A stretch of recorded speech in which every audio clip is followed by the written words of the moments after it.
Okay, so we've spent most of this conversation talking about ways to destroy ourselves and destroy our health. You've also written another book, which is amazing, which is how to restore some of these things. We love talking about bone broth. Why did you decide to co-author that book about bone broth?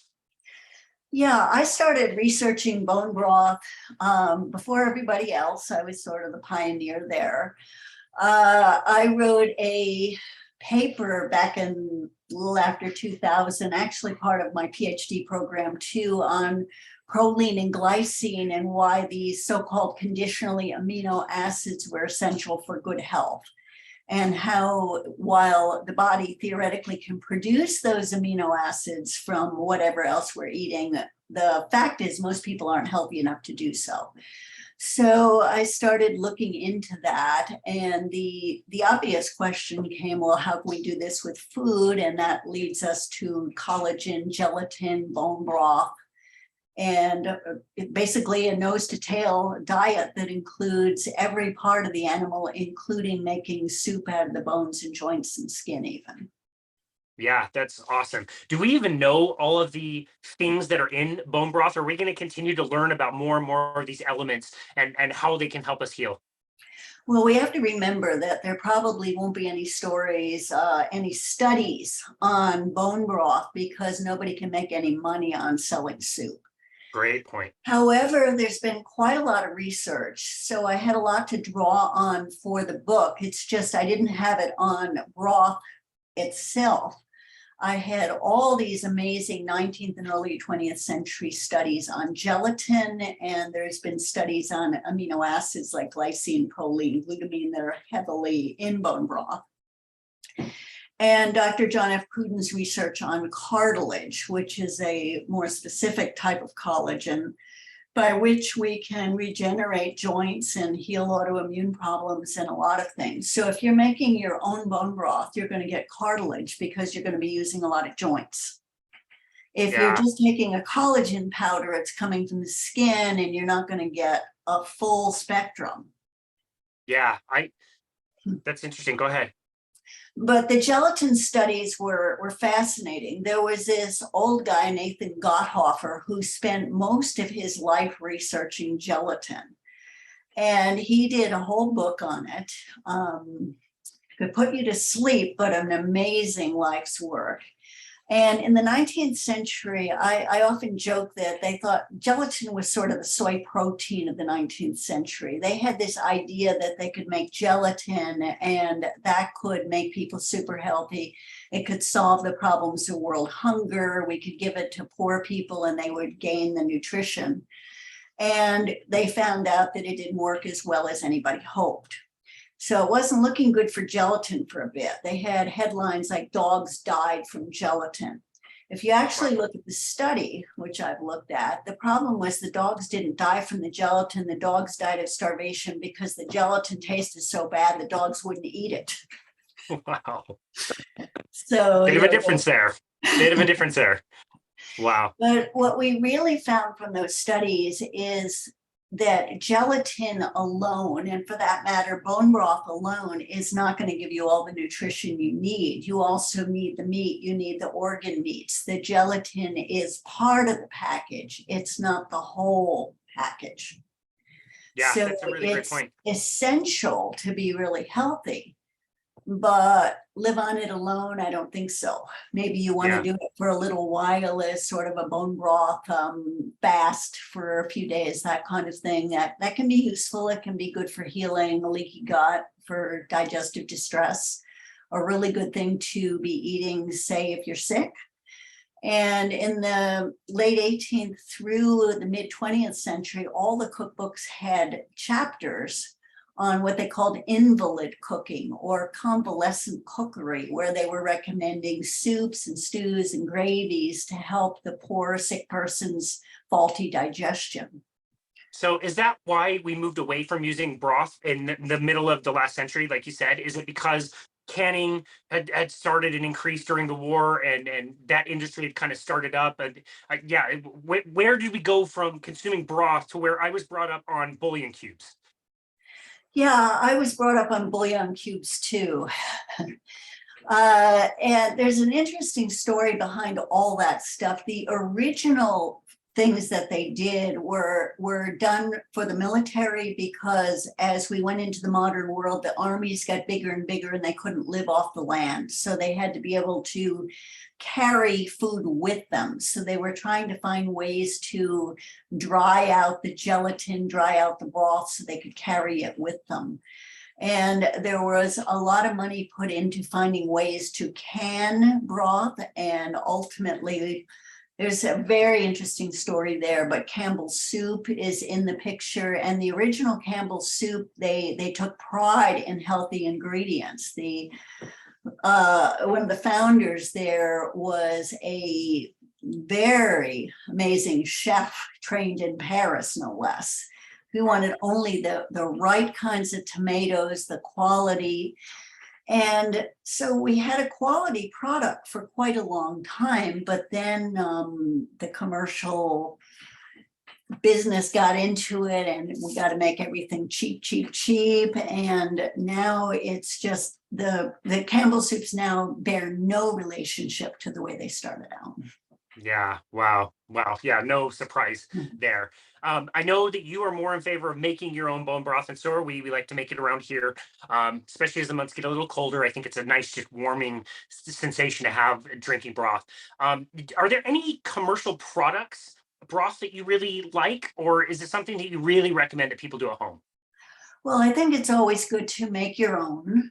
But I have some ready-made products in my freezer, because there's always times when you say you run out of bones, you run out of time, or maybe it's 108 degrees in Texas where I live, and maybe I don't want the soup kettle going all day. That's right. So I have some, there are some good brands, but it needs to be basically frozen. And whatever the brand is, if it does not gel in your refrigerator, it's not a quality product. That's a great tip. So that's the tip. For some people that I recommend going on bone broth, I work with a lot of athletes, and their diets may have improved to the point where they're keto, or they're certainly eating meat, but they don't eat the organ meats, and they're not doing much broth.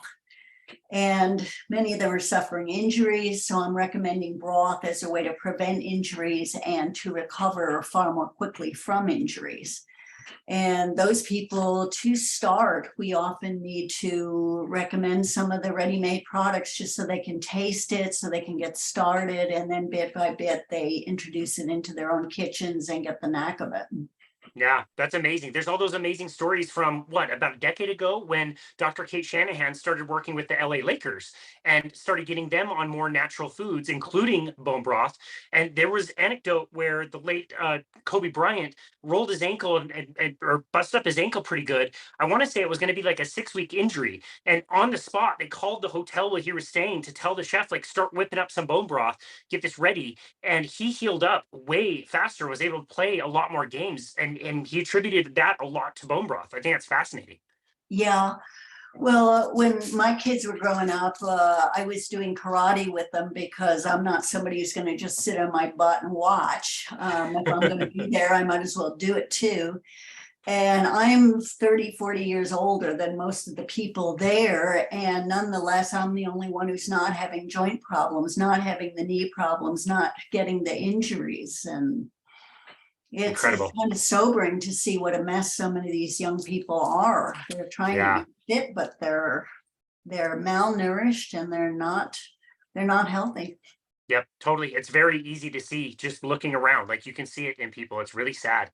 So when we're making our broth, are there certain combinations of different bones we should be using? How much of the joints should we be using? Should we be throwing things like chicken skin in? How do we construct really delicious and very healthy broth? The biggest mistake I see most people making is they use a whole lot of water and maybe throw in a drumstick or two, and they wonder why they've got no flavor. So basically, you fill up the pan with the bones or the chicken carcass or whatever, so it's pretty full of the meat and the bones and the joints and the skin, and you cover that with water. And then you're going to get something that's got a pretty rich flavor. So in terms of improving the flavor and the texture and the appearance, the professional chefs will always remove the fat layer from the top, and then it's going to look better, taste better. It's not that the fat layer is all that bad. It's just really good broth will have it gone. And you can basically work with any kind of recipe you like. Do you like spicy flavors? Do you like, it being really basic? The basic broth is a good plan. And then later, after you've got the broth, you can make a quick dinner that's a soup or a stew. Maybe you want to make minestrone. Maybe you want to make chicken rice.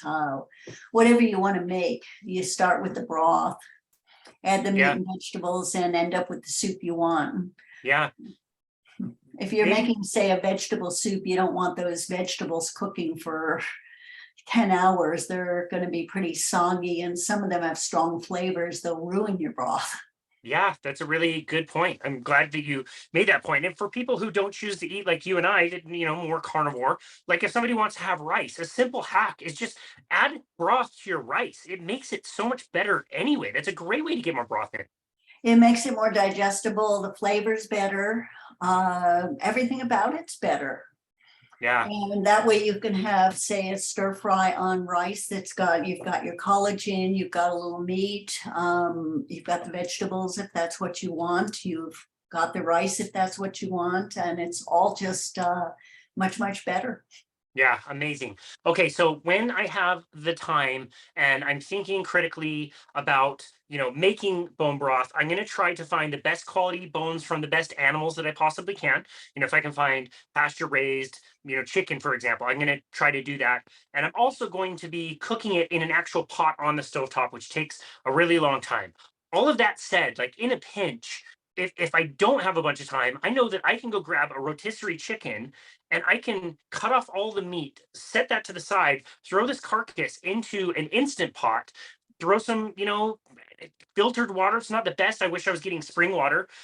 It's not the best, but I can throw some salt in there, seal the thing up, and in 3 or 4 hours, I know that I've got broth that's so good and yummy. And yeah, maybe it's not the highest quality, but it's in my opinion damn close. What would you say about both the quality of ingredients and the process of cooking broth? I've done that myself. It's very fast. I used to get chickens ready made sometimes when I lived in Albuquerque, and there was places where there was different flavors, both at Whole Foods and Trader Joe's, actually. Interesting. And not the highest quality, but not the worst either. But one could say, I guess, get Costco chickens or supermarket chickens, and that's better than nothing, really. I Yeah. mean, it's better than nothing, much better than fast food. And with the herbal combinations, that you'll get all sorts of different soups, different flavors. So It's fun to mess with. it is so easy, and I've done that. You really can't fail. You've got the flavor. You're going to end up with a broth that gels. Yeah. Yeah. Yeah. That's awesome. Yeah, I even like combining, chicken with beef bones from time to time, and that adds an interesting nuance. And yeah, I mean, again, on a cold day, it's so yummy to have like something that's so good and tasty, but actually like you can feel it inside you. It feels amazing. It feels like it really is healing. And so I'm so glad that we were able to talk today about the crap that you should be eating, but also the stuff that you really should be taking the time to think about and prepare in bone broth.